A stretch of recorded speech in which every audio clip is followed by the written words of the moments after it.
Welcome to a new deep dive on AI Unraveled, the podcast created and produced by Etienne Newman, who's a senior engineer and a passionate soccer dad from Canada. If you're eager to stay ahead in this fast-moving world of artificial intelligence, make sure you like and subscribe to AI Unraveled wherever you get your podcasts. It really helps. So today we're jumping into, well, a snapshot of the latest AI buzz. We've got sources looking at the big announcements from Google I/O, the whole U.S. chip ban situation, what Apple might be doing with its AI for developers, and, a bunch of other interesting bits and pieces. Our goal here is really to break down what these developments mean for you, give you the important shifts and insights without getting totally lost in the tech speak. Yeah, it's definitely a busy time in AI, isn't it? Keeping track of everything.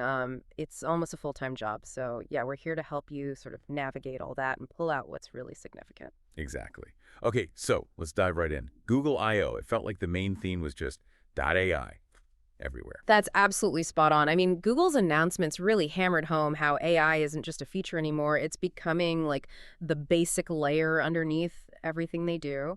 And the scoop of it is pretty amazing. It's really about changing how we interact with their main services. Right. And the big headline grabber was rolling out AI mode as the new default for Google search, Uh-huh. at least in the US. That feels like a massive change in how we find stuff online.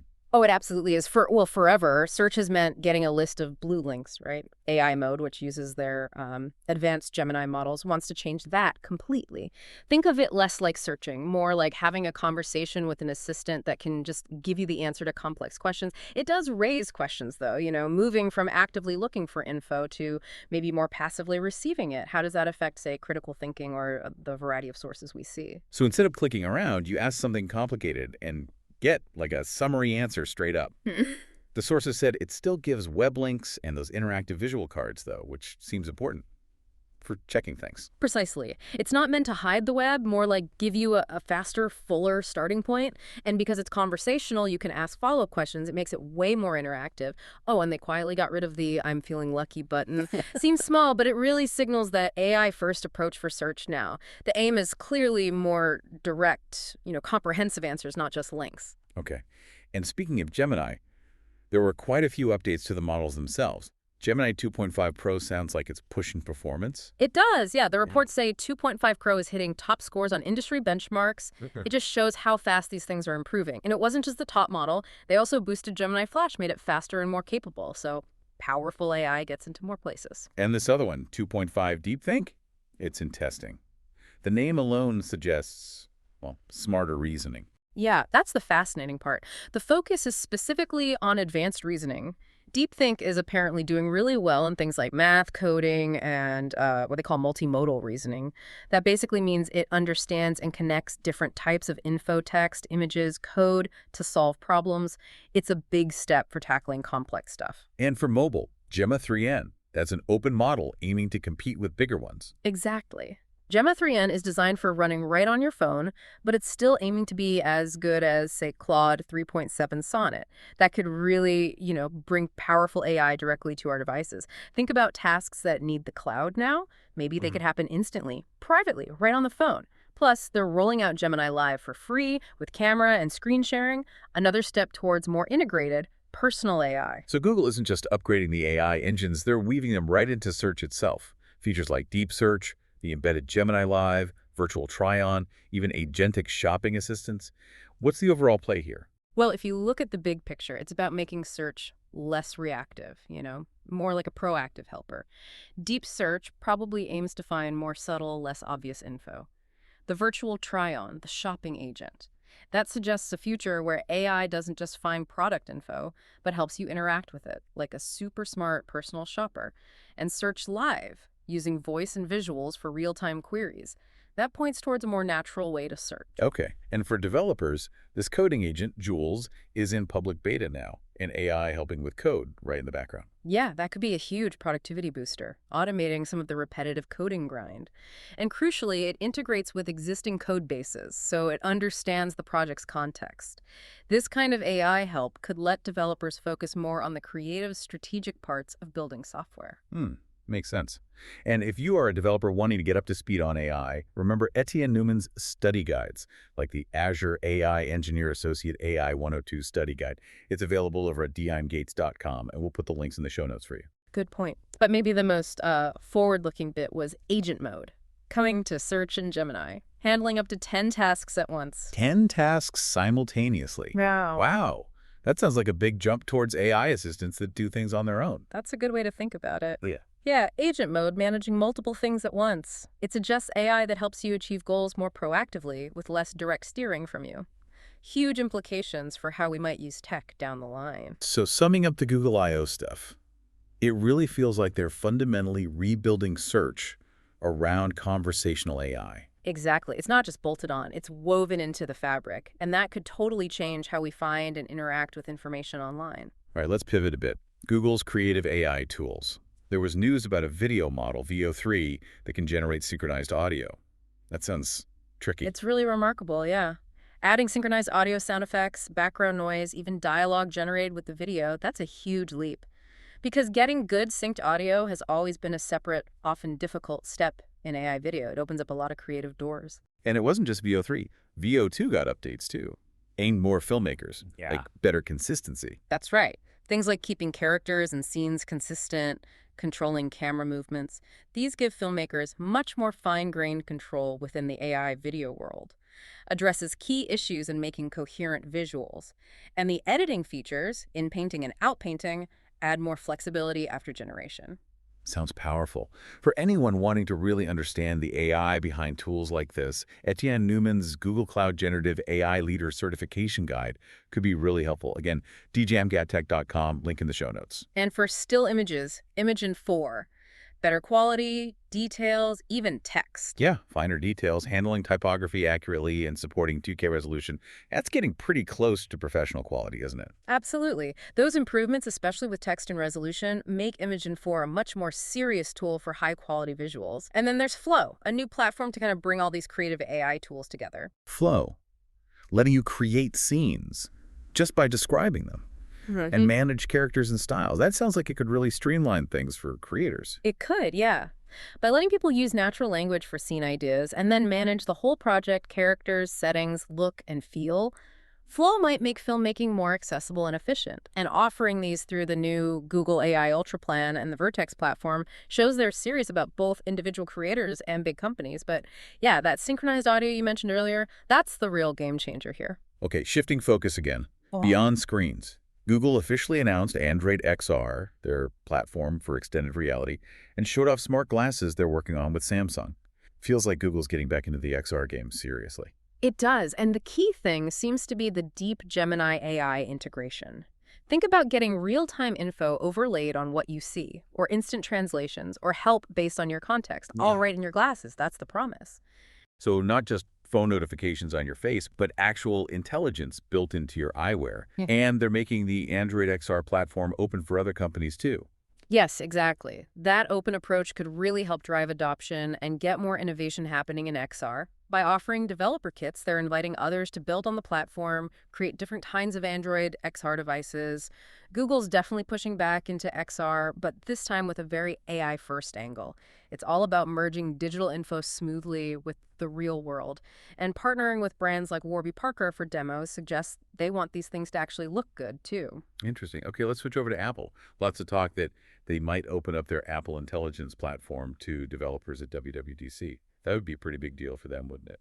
Oh, absolutely. A significant move. Apple usually keeps things pretty locked down. Opening up Apple Intelligence, probably with new APIs, SDKs would let developers build AI features, both on-device and maybe using cloud AI, into their apps. And there's chatter about potential partnerships, maybe with OpenAI or Anthropic, for the heavier AI lifting. That adds another interesting angle. But knowing Apple, privacy would still be paramount, right? How do they balance opening up with keeping user data secure? That's the million-dollar question. It's a crucial balancing act for them.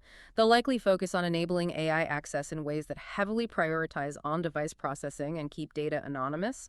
Privacy is their big differentiator, so any opening up will be very carefully designed to protect users while still letting developers create cool AI-powered apps. It's pretty essential for them to compete in the AI space by tapping into their huge developer community, but without compromising that core privacy promise. Okay, let's talk hardware for a second. Nvidia's CEO, Jensen Huang, apparently called the U.S. ban on exporting advanced AI chips to China a failure. That's quite a statement from him. It is pretty strong, yeah.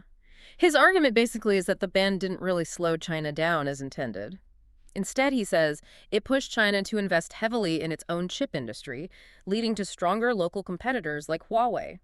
Plus, he pointed out, U.S. companies lost revenue because of the restrictions. So the ban might have actually backfired, making China more self-reliant and competitive in the long run. That's his take, yes. It really highlights how complex these tech export controls can be. Sometimes they have unintended consequences. It shows the tricky situation governments are in, trying to use trade rules to stay ahead technologically because targeted countries often just double down on their own R&D. Right. Okay, looking further out, Ray Kurzweil. He's still talking about AI and robotics helping humanity, Yep. tackling big problems. Yeah, Kurzweil's vision has been pretty consistent over the years. He sees AI and robotics as tools for, well, human good. His predictions are famous human-level AI by 2029, singularity around 2045. Very ambitious, obviously. But the core idea is AI helping us personally, boosting our abilities, and maybe solving huge issues in health, longevity, things like that. It connects to that whole AI for good movement, you know? The hope of developing AI focused on making lives better and fixing societal problems. It's a good reminder, amidst all the hype, that a key goal for many is beneficial AI. Definitely. The aspiration is systems that don't just push tech boundaries, but are fundamentally aimed at improving well-being and helping us solve tough challenges. And speaking of practical uses, BMW is using an AI system, a conic agent, for its purchasing and suppliers. That sounds like AI getting into the nitty-gritty of industry. It is. What's interesting is using generative AI and NLP to sift through tons of data quickly. AI Conic Agent aims to help make better decisions in BMW's really complex supply chain. They have specialized agents for things like quality control and buying support. The idea is it evolves from just finding info to actively helping monitor the supply chain, writing reports, even suggesting ways to optimize things. It's a great example of AI making complex industrial operations more efficient, data-driven, and hopefully more resilient. And for those listening who want to understand how AI is changing different industries, Etienne Newman's AWS Certified AI Practitioner Exam Study Guide is a solid starting point. tjmgottech.com, links in the show notes. Good resource, yeah. It shows AI moving beyond just consumer apps into core business functions. Okay, briefly on AI regulation in the U.S. There's apparently strong pushback against a Republican idea for a 10-year pause on state and local AI rules. Sounds like a real disagreement there. It does, yeah. Over 100 groups, civil rights, consumer protection, labor unions are opposing it. They argue that a federal ban would stop states from protecting people against AI harms like bias, job losses, or privacy issues. Their view seems to be that federal action is too slow or not enough, so states need to be able to act. Highlights the big debate. How do you balance innovation with safety and protection? So it's that classic tension. Uniform federal rules versus state-level flexibility to address local concerns. Exactly. It shows just how complex AI governance is with very different priorities clashing. It'll definitely shape how AI develops and gets used in the U.S. And on the national security front, the U.S. Geospatial Intelligence Agency wants to speed up its own AI development and use. Right. The NGA director is stressing how crucial AI is for handling the enormous amounts of mapping and satellite data they deal with. They see AI as essential for staying ahead in intelligence, supporting security missions, and also for things like disaster response. It really underlined how vital AI is becoming for defense and intelligence in this age of massive data. And finally, this story about an AI named Robin at Future House actually making a scientific discovery on its own. That sounds pretty wild. It's quite something, yeah. Robin apparently came up with hypotheses, designed experiments, analyzed the data, even made research figures. Humans just did the lab work. And it identified a drug, ripasudal, as a possible treatment for an eye disease, which lab tests then confirmed. Yeah. Shows AI's potential to really accelerate science. Plus, they're planning to open source Robin's code and data, which is great for the research community. Wow. Okay, and just a quick rundown of a few other things we saw. Tencent's got an AI engine for making games. Hunyuan game. Google announced Beam for turning 2D video into 3D. And iAgent, a new open source agent framework, came out. Google Labs has Stitch for making UIs from text or images. Plus, those reports about Apple maybe opening up its AI more, and Jony Ive, the famous iPhone designer, joining OpenAI. It's just nonstop. It really is. Developments popping up everywhere, gaming, video, basic AI tech, big industry names moving around. The pace is just incredible. Well, that wraps up another deep dive. We covered a lot today, from Google's all-in AI strategy at I/O to these tricky debates about regulation and chip competition, and AI showing up everywhere from search results to, well, maybe discovering new medicines. And hopefully you now have a clearer picture of some of the key things happening right now in AI. Our aim was to boil it down, save you some time, and keep you informed. Here's something to think about. As AI gets baked deeper into everyday tool search, maybe even glasses we wear, how does that change how we find information, how we understand the world? What are the implications? It's definitely something worth pondering. And one last time, if you are feeling inspired to dig into the technical side of AI, maybe get certified, definitely check out Etienne Newman's study guides. There's the Azure AI Engineer Associate AI 102, the Google Cloud Generative AI Leader, and the AWS Certified AI Practitioner. They're all at djamgate.com. And yes, the links are in the show notes. Thank you so much for joining us for this deep dive.